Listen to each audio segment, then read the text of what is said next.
Naglalaway si Pepe.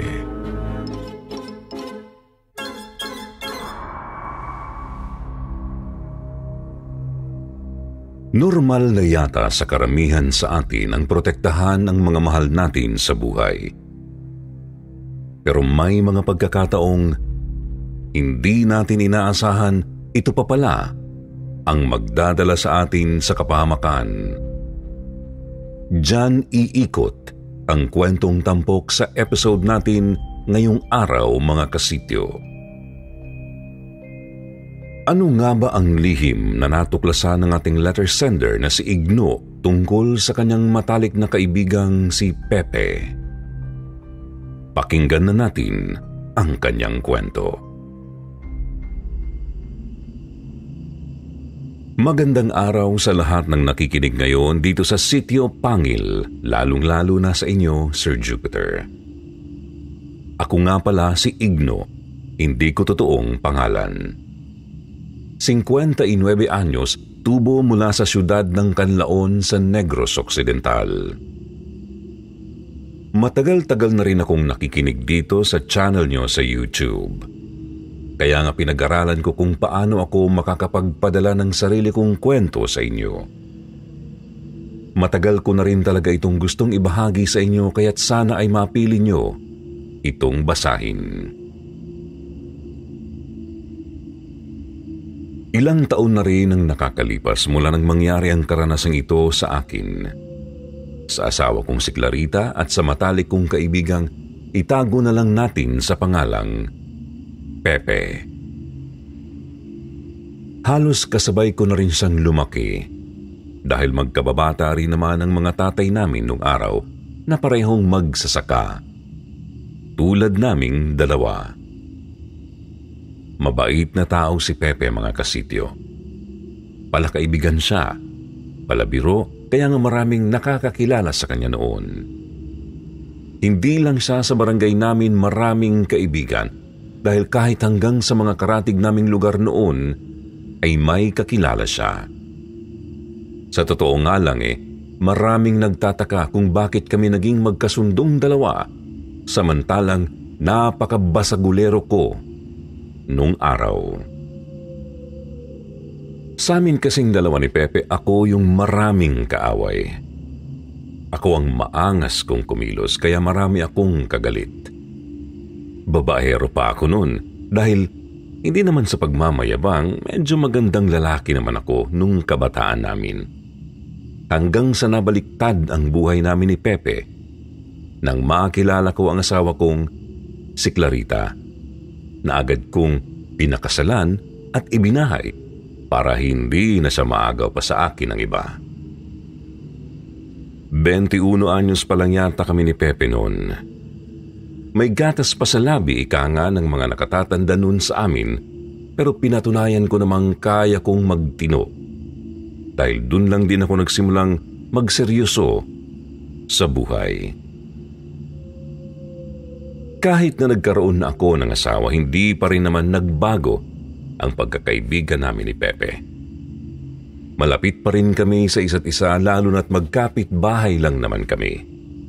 Nakatira kami dun sa magkalapit na lupa ng mga nasira naming magulang. Malapit lang din sa sinasaka naming bukid noon. Halos wala ngang pinagbago sa mga nakasanayan na naming gawin noon Araw-araw ay magkasabay pa rin kaming magpunta at umuwi ni Pepe galing sa bukid. Isang araw pareho na kaming nakauwi noon sa bahay ni Pepe. Nakapaglinis na ako ng katawan at kasalukuyan nang naghahain noon ng hapunan si Clarita nang biglang kumatok si Pepe sa bahay namin. Pagdungaw niya dun sa pintuan, nakita kong gayak na gayat siya, mukhang may lakad siya sa gabing yun. Inalok ko pa nga siyang kumain pero tumanggi siya. Yun pala. Gusto niya lang akong ayaing sumama sa kanyang makipamyesta raw sa kabilang bayan kung saan nakatira ang nanay niyang may iba ng asawa ng mga panahong yun. Siyempre tumanggi ako. Ang sama na agad ng tingin sa akin ni Clarita noon. Hindi pa man ako sumasagot Sabi ko kay Pepe, Siya na lang muna ang makipamiesta ngayon at masama ka ako ang timpla ng misis ko. Tinawanan niya pa nga ako. Nakahanap na raw ako sa wakas ng katapat. Kaya napakamot na lang ako sa ulo. Masaya pa ang naging batian namin ni Pepe noon bago siya umalis. Wala sa pag-aakala ko na sa pagbalik niya ay hindi na pala magiging katulad ng dati ang lahat. Normal pa naman ang mga naging sumunod na araw pagkatapos noon. Wala pa naman akong nakitang kakaiba sa kanya. Nagpatuloy lang kami sa mga buhay namin ng normal.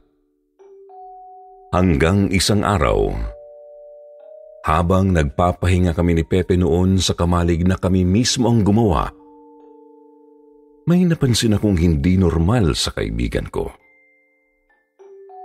Naglalaway si Pepe na akala mo batang bago palang tinutubuan ng ngipin.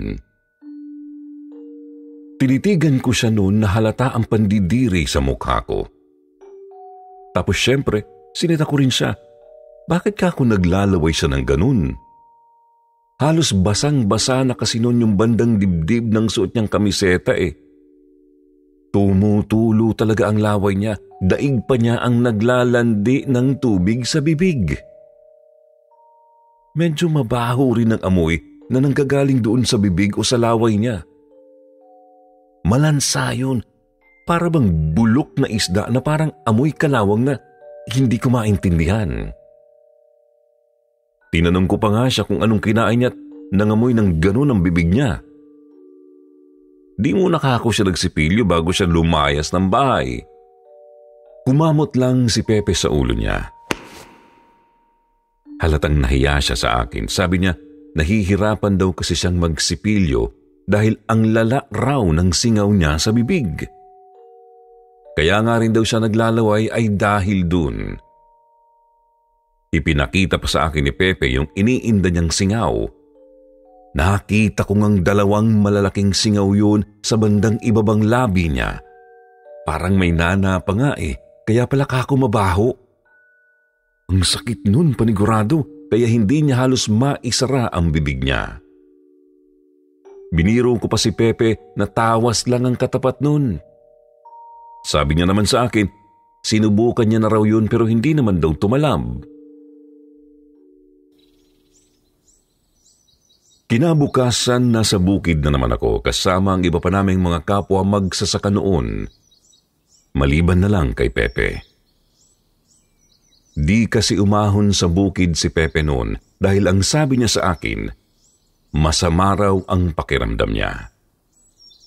Siguro mga 10:00 ng umaga at kasalukuyan kaming nagtatanim ng palay nang mapadaan sa tapat namin yung dalawang kapitbahay naming sina Nilo at Marlon. Binati nila ako at binati ko rin naman sila pabalik hanggang sa parang may biglang naalalang sabihin sa akin si Nilo. Tinatanong niya ako kung may problema raw ba ang kaibigan kong si Pepe. Kaninang madaling araw daw kasi habang papunta siya dito sa bukid, nagkasalubong sila ni Pepe sa daan.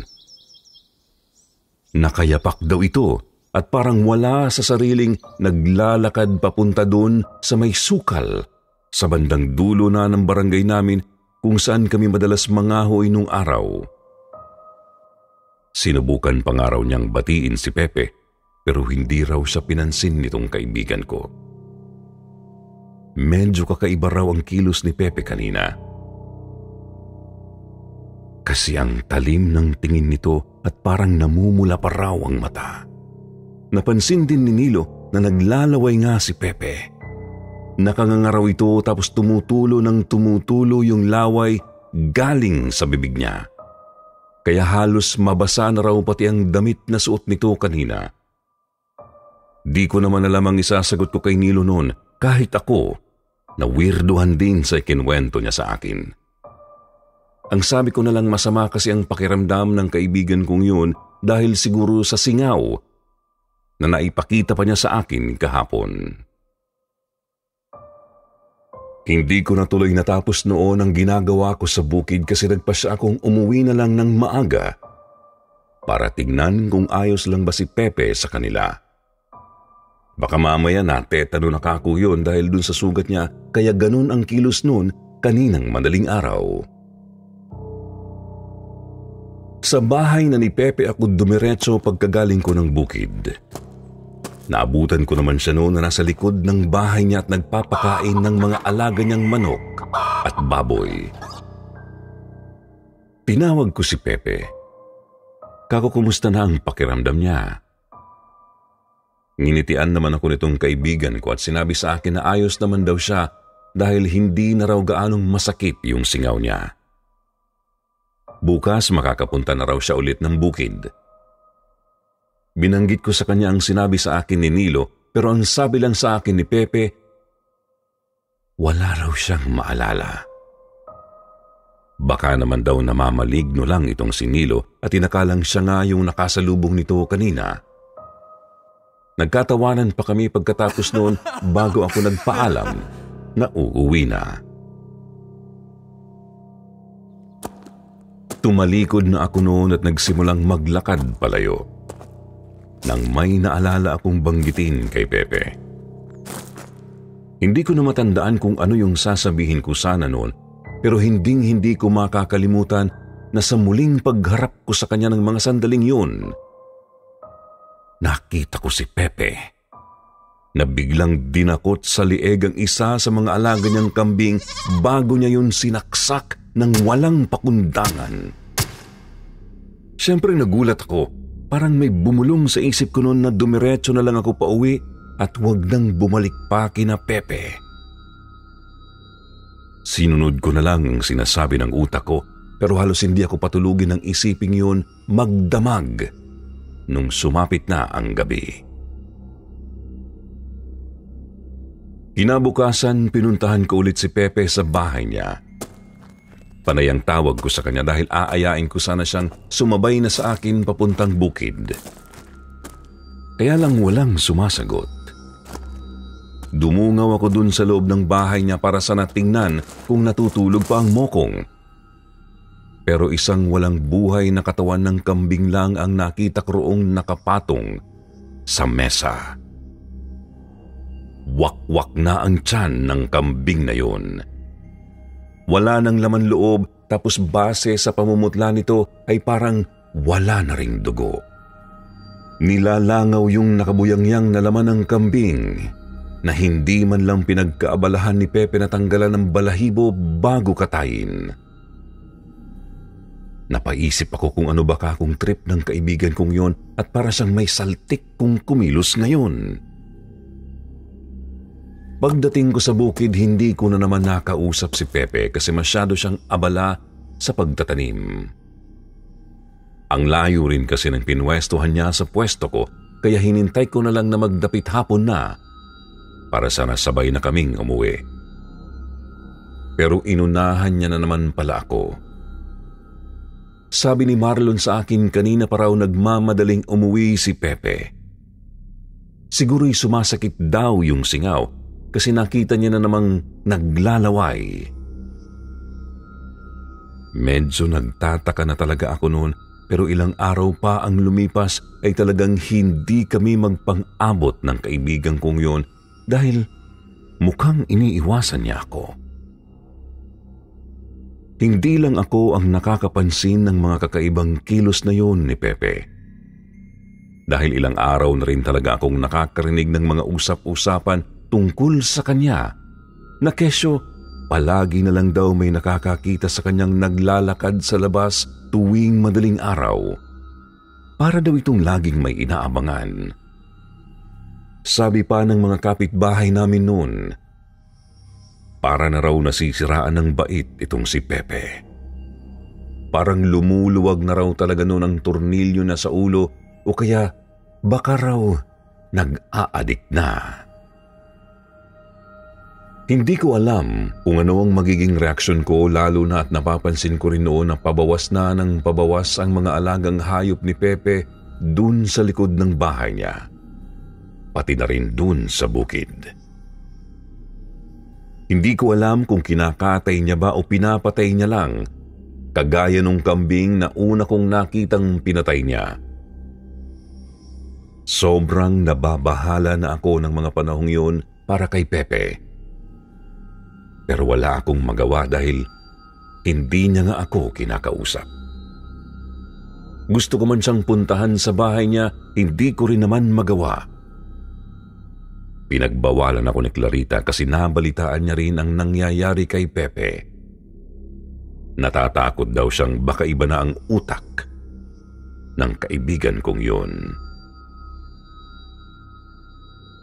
Siguro mga 2 linggo ang nakalipas, nagulat na lang ako dahil itong si Pepe bigla na lang sumulpot ng pagkaaga-aga sa bahay namin noon at inaya akong sabay na raw kaming magpunta ng bukid.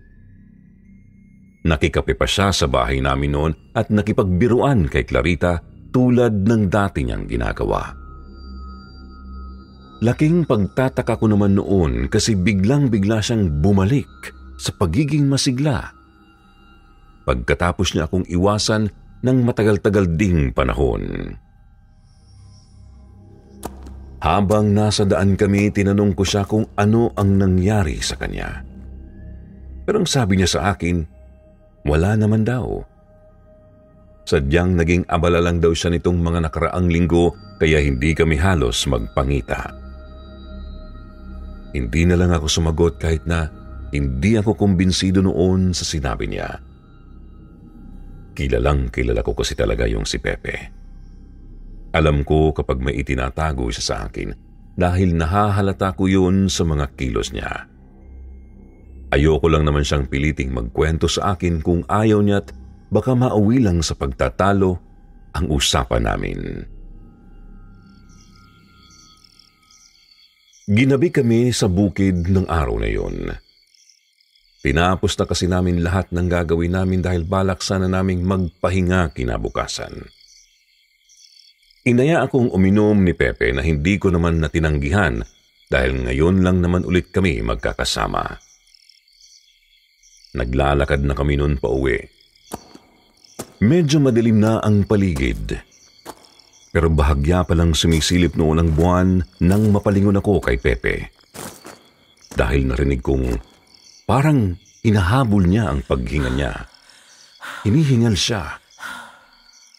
Paglingon ko sa kanya, nakita ko na naman siyang naglalaway. Nakatitig siya sa akin noon. Tapos yung mata niya biglang kuminang ng kulay pula nung tamaan yun ng sinag ng buwan. Medyo napatras ako ng kaunti palayo sa kanya. Bigla namang kumunot ang noo niya tapos tinanong niya ako kung bakit. Nagulat ako kasi biglang nawala yung laway na tumutulo na kanina sa bibig niya. Pagtingin ko sa kanya, mukha na naman siyang normal. Napatanong tuloy ako noon sa sarili ko kung namamalikmata lang ba ako kanina. Pero hindi Hindi ako pwedeng magkamali. Nakita ko talagang nag-iba ang hitsura ni Pepe noon. Doon ko na parang nasabi sa sarili ko na mukhang tama nga ang asawa kong si Clarita. Mukhang iba na nga itong nangyayari kay Pepe. Pinipilit pa man din ako ni Pepe noon na makikikain daw siya ng hapunan sa bahay namin dahil namiss na raw niya ang amoy ng mga luto ni Clarita. Para daw siyang natatakam na makatikim ng lutong bahay ng babae. Di ko alam kung ako lang pero parang may ibang ibig sabihin sa pandinig ko ang sinasabing yun sa akin ni Pepe. Dahil doon talagang wala sa loob na bigla ko siyang tinanggihan. Sabi ko sa kanya aalis kasi kami ni Clarita ng gabing yun dahil pinapupunta kami ng nanay niya sa kanila. Siyempre, hindi totoo yun at nagpalusot lang ako. Pero pagka-uwi ko sa amin, inaya ko talaga si Clarita na umalis muna kami noon ng bahay at dumalaw sa kanya. Kahit ang asawa ko nagtaka Hindi kasi kami magkasundo ng biyenan kong babae. Pero nang gabing yun, ako pa mismo ang nag-aya sa kanya. Hindi ko naman masabi na dahil yun sa natatakot ako sa mga kilos at sinasabi sa akin ni Pepe. Baka kasi bigla siyang matakot.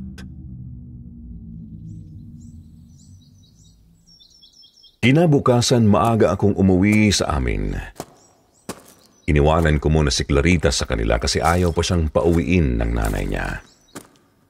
Ihahatid na lang daw nila siya mamayang hapon at pumayag naman ako. Tinanaw ko agad yung bahay ni Pepe nang mapadaan ako doon. Sa pagtanaw kong yun, imbis na si Pepe ay isang batang babae ang nakita ko. May hawak itong mahabang kawayan na may lambat sa bandang dulo habang pilit na sinusungkit yung bunga ng tanim na punong mangga ni Pepe. Nakilala ko naman agad yung bata. Si Mayet yun, anak ng isa rin naming kapitbahay. Kilala yung batang yun na talagang magnanakaw ng mga prutas at gulay na tanim sa mga bakuran ng mga bahay-bahay sa barangay namin. Sinigawan ko yung bata na agad namang nagulat at nagtatakbo palayo sa bakuran ni Pepe. Siya namang labas ng kaibigan ko at tinanong sa akin kung sino raw yung sinigawan ko. Inginuso ko na lang si Mayet. Tapos nagpaalam na akong uuwi dahil masakit kako ang ulo ko. Pero bago ako umalis, tinanong pa ako ni Pepe noon kung nasaan daw ba si Clarita at parang hindi ko siya kasama. Sinabi ko naman ang totoo. Pero hindi ko sinabing uuwi rin mamayang hapon ang asawa ko. Nung araw na yun, hindi ko na hinintay pang ihatid ng mga magulang niya si Clarita sa amin. Maaga pa lang bumalik na ako agad sa kanila at nagkusa na akong sunduin siya. Medyo nakakaramdam kasi ako ng kaba noon. Talagang nababahala ako sa ipinapakitang interes ni Pepe noon sa misis ko. Hindi ko naman masabing may gusto siya kay Clarita dahil alam ko namang hindi ako kailanman tataluhin ni Pepe pagdating sa babae.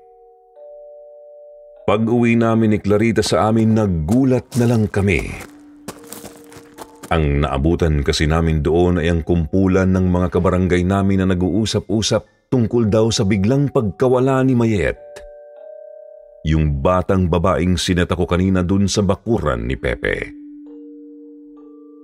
Kanina pa raw hinahanap ng magulang yung bata pero talagang hindi siya makita ng nanay niya. Kaya pala ang dami na ring tanod na nagro-ronda kanina habang pauwi kaming mag-asawa. Binati pa nga kami ng isang kagawad na naging ninong pa namin sa kasal ni Clarita. Pero hindi lang yun ang nakakabiglang pangyayari ng gabing yun.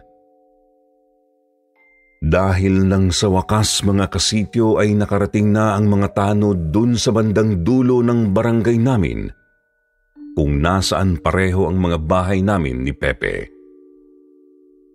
Nagulat na lang kami nang isa sa kanilang sumigaw at sinabing nakita na raw nila yung nawawalang bata. Paunahan pa kaming mag-asawa noon sa pagsilip sa bintana, tinitingnan namin kung saan nakita yung bata. Pero ganun na lang ang gulat namin nang makita naming nandoon pala siya sa likod ng malaking punong mangga kung saan ko siya sinita kanina. Wala nang buhay yung bata.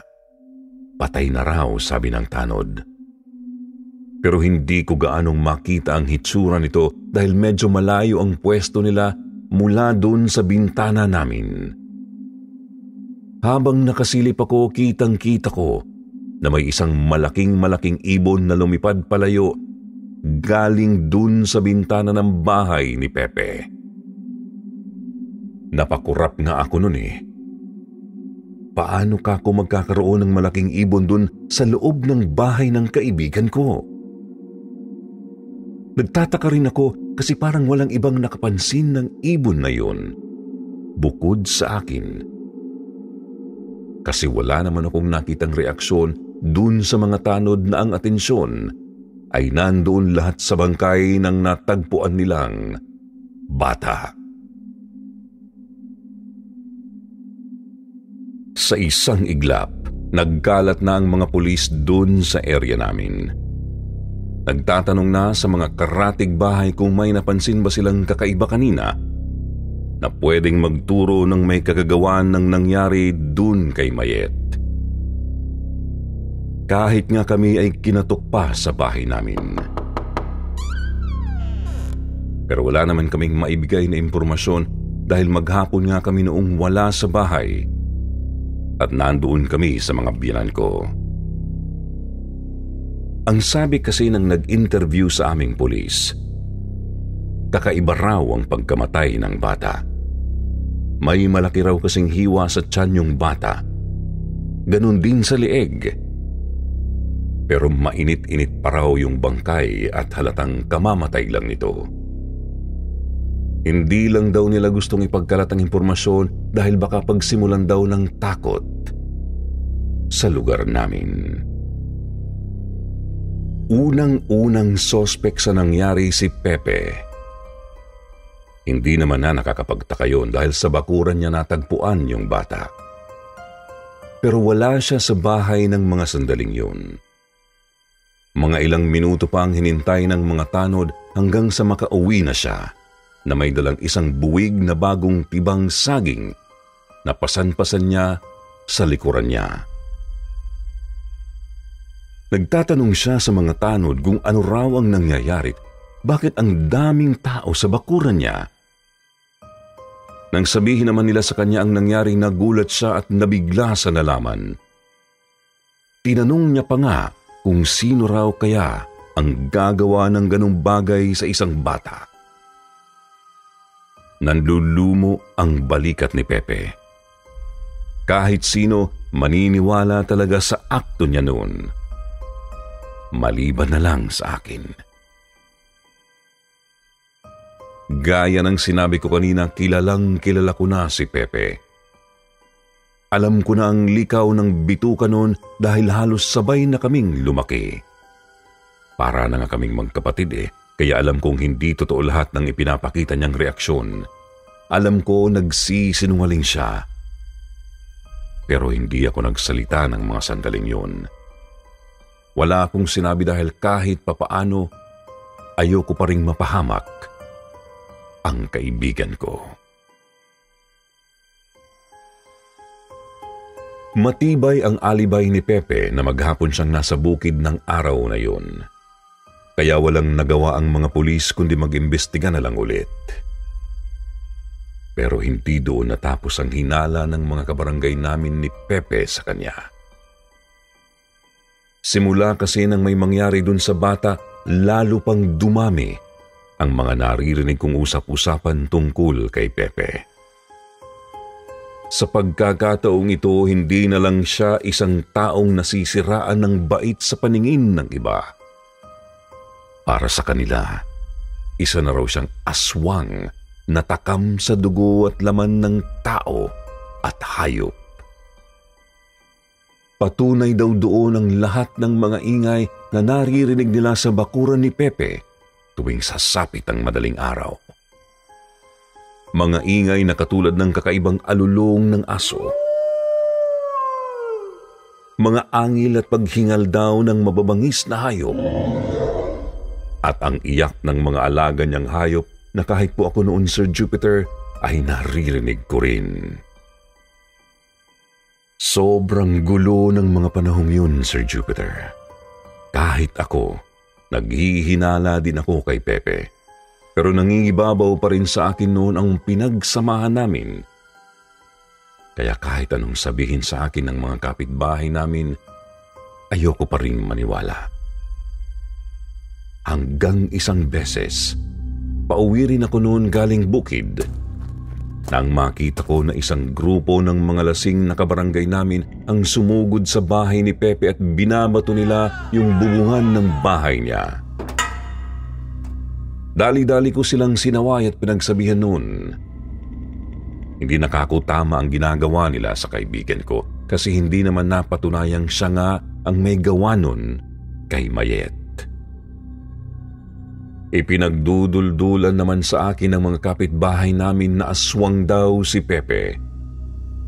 Sabi pa nila sa akin mag-ingat daw ako dahil baka raw pag nagutom ang kaibigan ko pati ako, maisipan niyang kainin. Dahil doon, muntik na naman akong mapaaway. Mabuti na lang, mabilis itong misis ko at nakatawag agad ng barangay na siyang nagpahinto sa nagbabadya na sanang gulo noon. Nagpasalamat pa nga sa akin si Pepe no dahil sa pagtatanggol na ginawa ko sa kanya.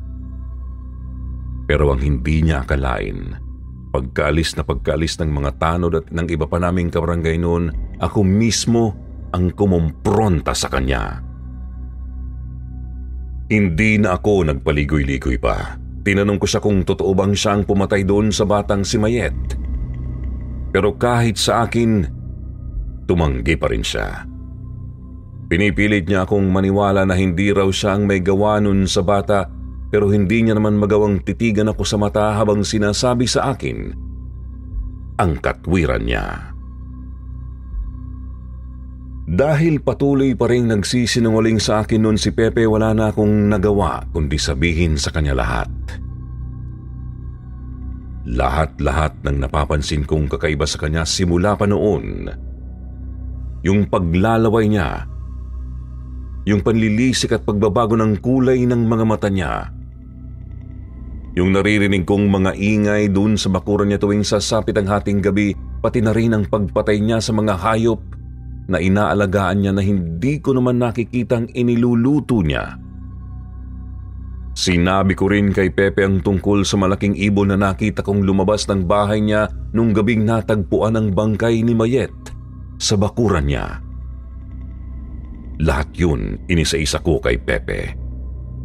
Hanggang sa bigla na lang siyang napaluhod sa harapan ko. Bigla siyang umiyak. Yun ang unang beses na nakita ko siyang umiyak, kaya bigla rin akong nablangko. Nang oras ding yun, inamin sa akin ni Pepe na totoo raw ang lahat ng sinabi ko tungkol sa kanya. Nagsimula raw yun nung gabing makipamiesta siya sa ibang bayan. Pag-uwi niya raw ng bahay ay wala siyang ginawa kundi sumuka ng sumuka. Akala niya raw nasira lang ang tiyan niya sa dami ng kinain niya sa piyestahan. Pero nagsimula raw magkaroon ng mga kakaibang pagbabago sa katawan niya. Tuwing gabi raw bigla na lang niyang nakakapa na parang humahaba at tumutulis yung mga ngipin niya. Nakakaramdam sa bigla ng matinding kalam ng sikmura na akala mo raw ay papatayin siya sa sobrang gutom. Parang may sariling buhay daw ang mga bituka niya sa loob ng katawan dahil nararamdaman niya raw na naggagalawan ang mga yun tuwing sasapit na ang dilim. Sa tuwing mangyayari daw yun, para daw siyang nawawalan ng kontrol sa sarili niya. Kumbaga malinaw na malinaw pa rin daw ang isip niya, pero hindi niya makontrol ang gagawin ng katawan niya. Hindi niya mapigilan ang gutom, lalo na raw ang pagkatakam niya sa laman ng hayop. Pero ipinangako sa akin ni Pepe na hayop lang daw ang kinakain niya at mariin niya pa rin itinatangging siya ang pumatay kay Mayet. Hindi ako kumbinsido. Alam ko pa rin na nagsisinungaling noon ang kaibigan ko. Kanina nung bumisita ako doon sa kubo niya sa bukid para sana manghiram ng karit, nakita ko yung isang kabaak ng nawawalang tsinelas ni Mayet doon na suot-suot ng bata nung natagpuan ang bangkay nito. Kung hindi si Pepe ang pumatay, bakit napunta doon ang tsinelas ng bata? Bakit naman niya maiisip ang dalhin sa kubo niya? Sa tagal ng pag-uusap namin ni Pepe, siguro nainip na noon si Clarita. Sinundo niya na ako doon at kitang-kita ko kung paanong biglang nagbago ang ekspresyon ng mukha ni Pepe nang makita niya ang asawa ko. Napapikit siya habang parang may ninanamnam na amoy habang papalapit sa amin si Clarita. Akala niya siguro hindi ko napansin yun. Hindi ko na hinintay pang makalapit si Clarita kay Pepe ng mga oras na yun. Ako nang sumulubong sa kanya habang dinidiinan ko ang pagkakahawak ko dun sa itak na nakasukbit sa tagiliran ko na palagi kong dinadala sa tuwing pupunta ako ng bukid. Ang nasa isip ko noon kung aatakihin kami ni Pepe ay hindi ako magdadalawang isip na itaga sa kanya yun. Hindi ko akalaing magiging ganun ang matalik na kaibigan ko. Nang mga sandaling yun, parang bigla akong nagsisi na pinorotektahan ko pa siya sa pamamagitan ng pananahimik ko tungkol sa mga nakikita ko sa kanya. Takang-taka po si Clarita ng pagka-uwi namin sa bahay. Isinarado ko lahat ng pintuan at bintana ng bahay namin. Hindi lang basta sarado ang ginawa ko, dahil tinalian ko pa yon ng mga kawad para hindi agad matangkal kung sakali. Sinabi ko rin kay Clarita na huwag siyang aalis noon sa tabi ko. Buti na nga lang at kahit papaano naipabato ko na noon ang bahay namin at hindi na katulad ng dati na gawa lang yun sa kahoy at kawayan. Tapos meron pang silong sa ilalim. Nung matapos ako, naisipan ko nang harapin si Clarita. Tinanong ko siya kung kailan siya huling nagkaroon ng buwan ng dalaw. Bigla siyang napaisip at sinabing, 1 buwan na raw halos ang nakakalipas, hindi pa siya dinadatnan. Doon na rin niya sinabi sa akin na madalas daw siyang mahilo nitong mga nakaraang linggo. Pero hindi naman daw siya nakakaramdam ng pagduduwak sa umaga. Pero bigla kong naalala na ang hilig-hilig niya ng mga panahong yun sa hilaw na mangga. Doon ako parang nagkaroon ng kumpirmasyon na buntis nga ang asawa ko. Kaya pala parang gustong-gusto siyang makita ni Pepe. Kaya pala ganun ang kilos ng lintik. Mukhang may balak pala siyang gawin sa asawa ko at sa magiging anak namin kung hindi ko pa nalaman ang totoo. Sa mga sandaling yon, nakaramdam talaga ako ng sobrang tinding galit laban kay Pepe. Hindi na rin naging sapat yung pinagsamahan namin para pagtakpan ko pa siya. Ngayong pamilya ko na ang gusto niyang puntiryahin. Pakiramdam ko alam ni Pepe yun. Siguro naramdaman niyang hindi ako naniniwala sa mga kasinungalingan niya kanina, kaya nang mismong gabi ring yun ipinakilala sa akin ni Pepe ang bago niyang pagkatao. Kumatok siya ng gabing yun sa bahay namin. Sabi niya baka pwede niya raw akong makausap pa ng mas matagal dahil may gusto pa raw siyang sabihin. Hindi ko siya pinagbuksan ng pintuan noon at sinabi kong kinabukasan na lang kami ulit magkwentuhan. Pero talagang pinagpipilitan ni Pepe ang sarili niya hanggang sa palakas na nga ng palakas ang pagkatok niya. Kinukonsensya niya pa nga ako at ang sabi niya sa akin nagbago na raw ako porke nalaman ko na ang sikreto niya. Halimaw na raw ang tingin ko sa kanya at nasasaktan daw siya. Panay ang tanong sa akin ni Clarita kung ano raw ang nangyayari. Natatakot na raw siya sa mga sinasabi ni Pepe. Ayoko pa sanang sabihin sa kanya noon ang tungkol sa nalaman ko. Pero dahil pinipilit niya ako ay sinabi ko na rin. Sabi ko kay Clarita ay wag na siyang mag-ingay at magtago na lang siya dun sa kwarto namin. Hindi ko na pinansin pa si Pepe nun sa labas hanggang sa bigla na lang tumahimik ang paligid ng mga ilang segundo. Malakas na kalabog ang narinig namin sa bubungan namin maya-maya pa. Para talagang ipinaalam niya sa akin na nandoon pa rin siya at hindi siya aalis hanggat hindi ko siya pinapapasok. Biglang nakaramdam si Clarita ng sobrang pagkabalisa. Maya-maya ang sabi niya binabanas daw siya at para daw merong nakatitig sa kanya. Panay daw ang tibok ng tiyan niya at para daw may gumagalaw sa loob. Ramdam ko mga kasityo, nang gabing yun ay sinusubukan kaming pasukin ni Pepe sa bahay. Naririnig ko kasi yung parang mga kuko na kumakalmot sa bubungan namin. Sa mga dingding, pati na rin sa mga bintana at pintuan ng bahay. Buti na nga lang saradong-sarado ang pagkakagawa ko ng bahay namin. Lalo na doon sa kwarto naming halos purong bato na ang mga pader. Pinalakas ko na lang ang loob ni Clarita at sinabi kong hindi naman magagawang pumasok ni Pepe. Dahil kung sakali, hindi ako mangingiming patayin siya kahit na kaibigan ko pa siya. Masakit sa aking gawin o kahit sabihin lang yun, siyempre. Pero si Pepe na mismo ang nagsabi sa akin na matino ang isip niya sa tuwing aatakihin siya ng pagkaaswang. Pero hindi niya man lang subukang labanan yun at pati ang pamilya ko'y gusto niyang biktimahin.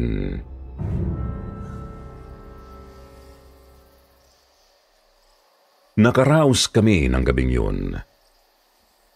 Magdamag akong gising at hindi talaga ako natulog noon para lang bantayan si Clarita. Mga bandang 5 siguro nung marinig kong lumundag si Pepe noon pababa sa bubungan namin. Pero bago siya tuluyang umalis, nagsalita muna siya noon at sinabing dadalaw daw ulit siya mamayang gabi. Pagkatapos niyang sabihin yun, nakarinig na ako ng malalakas na pagaspas na lumilipad palayo ng bahay namin. Hindi pa kami agad lumabas ng bahay ni Clarita. Hinintay muna namin at tirik na ang araw bago kami nagpasyang umalis ng bahay at dali-daling umuwi dun sa mga magulang niya. Sinabi namin sa kanila ang nangyayari kay Pepe, pero pinayuhan ko silang huwag na lang yung ipagkalat pa sa iba dahil baka may mas malala pang mangyari kapag may ibang nakaalam ng tungkol doon. Doon muna kami tumigil sa bahay ng mga magulang ni Clarita. Malapit din kasi yun sa isang simbahan, kaya pakiramdam ko mas ligtas ang mag-ina ko doon. Medyo may kaya rin kasi ang pamilya ni Clarita, kaya maganda ang bahay nila doon at matibay. Bukod pa sa mas matao rin doon sa lugar nila, kaya baka magdalawang isip na bumisita si Pepe doon kung sakali. Sobrang tindi ng naging pag-iingat namin para lang hindi matsyempuhan ni Pepe si Clarita. Halos hindi na lumalabas ng bahay noon ng asawa ko at palagi rin siyang may mga bantay kahit nasa loob lang siya ng bahay. Ako naman noon, gaya ng payo ng biyenan kong lalaki, naghahanap na ako noon ng mga pwedeng tumulong, hindi lang sa aming mag-asawa, kundi pati na rin kay Pepe. Hindi pa rin nawawala sa akin noon na baka may pag-asa pang magamot ang kaibigan ko. Nagtanong-tanong na ako doon sa mga albularyong kakilala namin, pero wala sa kanila ang makapagsabi sa akin kung paano gagamutin ang aswang. Hanggang sa mapadpad ako bandang Bacolod kung saan ko nakilala si Manang Simang kung tawagin ng mga nakakakilala sa kanya. Magaling na manggagamot yun na may alam daw kung paanong gagamutin ang isang taong bago pa lang nagsisimulang maging aswang. Natatakot ako noon. Kaya lang para na rin sa mag-ina ko ay nagpasya akong bumalik ulit nun sa bahay namin para sana puntahan si Pepe sa kanila. Kakausapin ko siyang sumama sa akin kina Manang Simang para magamot namin ang kung anumang sumpa o sakit na dumapo sa kanya na naging dahilan kaya siya nagkaganon. Sobra ang pagpigil sa akin ni Clarita na gawin yon, pero talagang desidido na ako. Kapag kasi naipagamot ko si Pepe, hindi na niya guguluhin ang mag-ina ko at hindi na namin kailangang matakot na baka may gawin siyang masama sa kanila. Kaya lang pagdating ko sa lugar namin, hindi ko na pala maaabutan doon si Pepe. Lumayas na siya sa lugar namin. Dala lahat ng gamit niya at mukhang lumipat na siya ng ibang lugar. Pati yung mga gamit nila sa bukid nalimas. Tumakas si Pepe. Mukhang natunugan ang plano kong gawin sa kanya. Pinabayaan na nga niya yung lupang iniwan sa kanya ng tatay niya. Simula nun, hindi na siya nagpakita ulit dun sa lugar namin at walang sino man ang nakakaalam kung saan siya nagpunta. Kahit yung nanay niya na taga-kabilang bayan, hinahanap siya. Pero wala na talaga.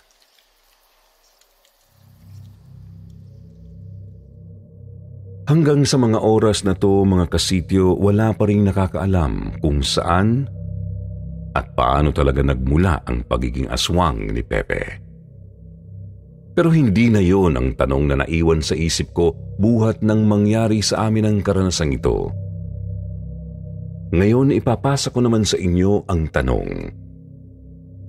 Sa tingin niyo ba, tama ang hula ko na si Pepe nga ang pumatay dun sa batang si Mayet? Minsan kasi naaawa pa rin ako dun sa bata. Hindi siya nagkaroon ng hustisya dahil hindi naman napatunayang si Pepe nga ang may gawa nun sa kanya. Sa totoo lang, hindi ko rin naman kasi alam noon kung may maniniwala sa akin kapag sinabi kong sa tingin ko si Pepe, yung malaking ibong nakita kong lumipad palabas ng bahay niya nung gabing natagpuan si Mayet dun sa mismong tabi ng punong mangga ni Pepe. Paano ko ipapaliwanag sa kanila na ang hinala ko ay aswang ang kaibigang yun, kaya nagawa nitong magpanggap na kagagaling lang niya noon sa bukid? Kahit na ang totoo, kalalabas lang naman talaga niya ng bahay noon. Siguro nakukonsensya pa rin ako kaya ganito ang nararamdaman ko. Para kasing wala akong nagawa.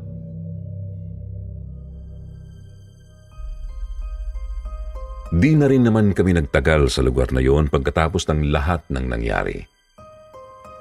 Ibinenta ko yung lupa ko doon sa Kanlaon pagkapanganak pa lang ng misis ko, tapos noon ay lumipat na kami sa Bacolod.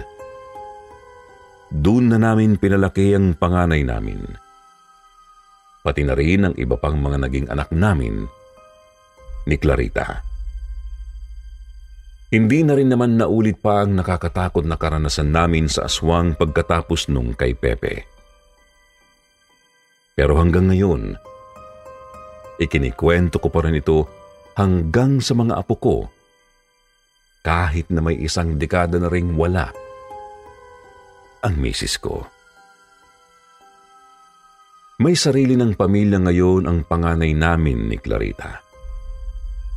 Sa katunayan nga ay sa kanila ako nakikipisan ngayon dahil wala naman akong ibang makakasama kung bubukod pa ako ng bahay. Isa na akong dakilang lolo ngayon.